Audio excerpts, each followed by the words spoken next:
Hey everyone, it's the last day of my vacation, and I just wanted to get on here and talk about my book a little bit, Jesus and Me. It's my book of poetry. I was asked a question this week when I was down at the Hank Williams Museum on why I started writing poetry and when. And I told them I started writing in high school, but started writing a lot more within the last few years. And one of the reasons why I wanted to put out a book is I wanted to have a collection that my kids would be able to have when I'm long gone. And it came with a lot of sacrifices. It's not a cheap process to go through when you're making a book, but it was a very interesting and it was rewarding, but yet it came with a lot of challenges.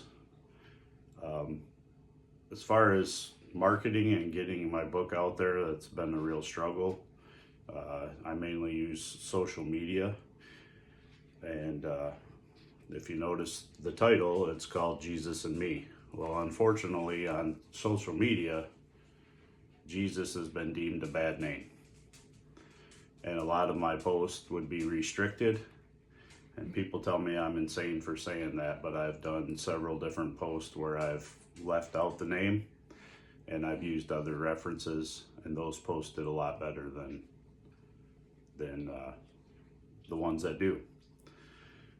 Some of the other challenges that I've been made fun of because I'm a male and I write poetry, which I totally don't understand, because there's several men songwriters who write songs that are praised for them, and a poem is just a song, or it's basically a poem put to music. So I never really understood that one. The other thing that I've been told a lot is if I would have given it a different title, then it probably would have sold a lot more. And I don't know, maybe it would have, but that's what I chose. And my faith is a very intricate part of who I am, and it's within my poems. Not every poem that's in here is faith-based, but you can see faith strung out through what I write. And when I write, I deal with things that are going on, and this last week has been very, very challenging. And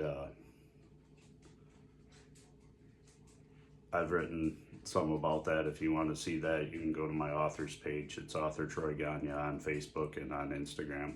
I put a post out today with a brand new poem. The other thing that I've been told, I was at a book signing. We're all trying to sell books, and another poetry writer walked up to me and said, "I was very interested in your book till I seen the title." Which is interesting coming from an author, because you know the old saying, you can't judge a book by its cover. That's what happened, and she turned around and walked away. And you know, so be it. But I just wanted to get on here and kind of give a little background on my book and some of the things that and challenges that I've had to deal with in maneuvering this. I do have enough material for another book, but like I said, it's very expensive. So hopefully someday I may be able to get that out. If not, every once in a while I post some of that new stuff on my pages. So if anybody's interested, go check it out, give it a like, give it a follow. I also want to thank all the people that have actually purchased the book. I appreciate it so much. I was down at the Hank Williams Museum this last weekend, and I've been honored to read my poetry down there at Hank's gravesite and my tributes in my poems to Hank Williams. So I've had plenty of good things happen with this book, but I have struggled with some of the bad things, with things that people say, things that people just spew out of their mouth without thinking.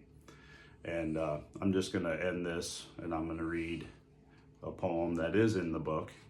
And if you're interested, it's available wherever you go online. It's available on Amazon. If you're local, I can get you a book. I have plenty. But this poem is called The Ways of the World. Sometimes it feels like like a bad dream if things keep going the way that it seems. Where are the times that I grew up in, respecting our freedoms our forefathers fought to win? Turn on the news, everything is falling apart. You can't watch long before it breaks your heart. Times are changing, and it's not for the good.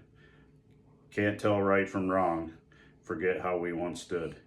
You can still find a few people that's yet to be ensnared, so don't give in and conform to the ways of the world.